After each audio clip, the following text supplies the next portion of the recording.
Voilà, tout à l'heure, vous avez cité les représentants ou celui qu'on devait nommer à la tête de la CENI.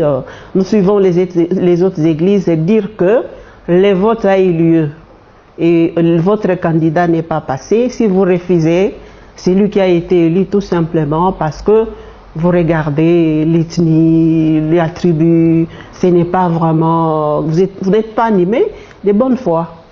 Non, ma soeur, là vraiment ce sont des faussetés.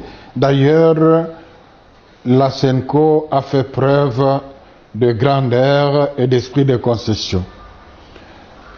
Le candidat de la SENCO était celui qui était le mieux coté à la présélection au niveau du secrétariat technique. C'est lui qui a eu le maximum de points, 8 sur 8. Et c'est celui-là qu'à un moment donné, la SENCO par le cardinal a retiré pour favoriser le consensus.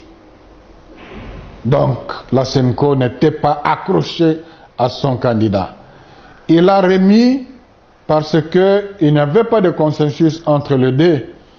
Et pour nous, il était question de ne jamais accepter la candidature de Malonda parce que nous savons que le peuple ne supportera pas ça. Et aujourd'hui, je crois que ça se prouve de l'une ou l'autre façon. Ce qu'ils appellent vote, c'est le fait que le cardinal appose. Quand il a remis la candidature du candidat de la SENCO, de Cyril, ils étaient de nouveau 3. Après avoir expliqué longuement pourquoi la candidature de Malonda était très dangereuse pour le pays, il a voulu poser une question démocratique. Voilà, après tous ces échanges, qui pense encore que la candidature de Malonda peut rester sur la table des négociations?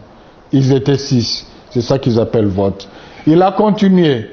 Qui pense que la candidature de Yale, donc des protestants, peut demeurer sur la table de négociations? Ils étaient 3. Sonny Kafuta a soulevé la main 2 fois. Il a continué. Qui pense que la candidature de Cyril peut demeurer sur la table de négociations? 3. Sonny Kafuta a soulevé la main pour la 3e fois. Donc 3 fois. Ma soeur, as-tu vu dans une élection... position. Non, as-tu vu dans une élection où on doit choisir un entre 3 et on vote les 3? Et c'est simple, il a bien compris le sens de la question. C'est vraiment malhonnête que l'on dise qu'il s'agissait d'un vote. Alors, finalement, le cardinal a considéré qu'il n'y avait pas d'évolution, on devait s'arrêter là au moins pour ces jours-là.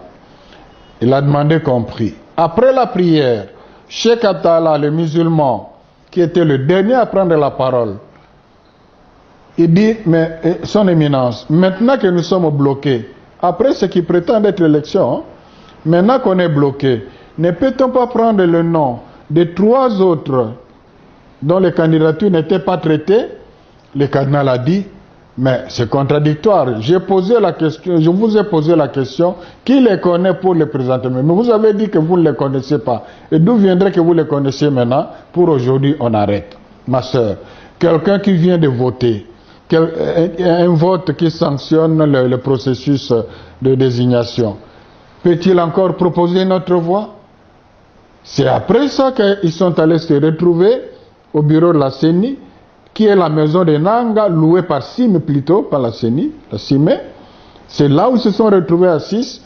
Ils ont considéré le fait que comme les 6 ont manifesté la volonté de désigner Malonda, c'est ça qu'ils ont transformé en vote avec un PV signé par je ne sais qui. Le président n'a pas signé? Le président n'a pas signé, le vice-président n'a pas signé. Alors, j'ai saisi l'occasion pour dire, comme se le disent, il faut dire que Madame Mabunda, la présidente de l'Assemblée nationale, porte une grande responsabilité sur ce qui est arrivé aujourd'hui. Parce qu'elle était informée. C'est une dame très brillante, très intelligente. Elle a eu toutes les preuves pour comprendre qu'il ne s'agissait pas d'un vote. Elle savait que ce PV n'était pas signé ni par le président, ni par le vice-président. Et le fait qu'il a fait ce forcing la nuit, il a demandé qu'on coupe le signal. On n'a pas mis ça à l'ordre du jour pour que les gens ne soient pas prévenus. Ça signifie qu'il savait que le peuple allait voir ça comme étant un complot contre lui. Mais il a laissé faire. Non, il ne faut pas faire porter à la SEMCO cette responsabilité.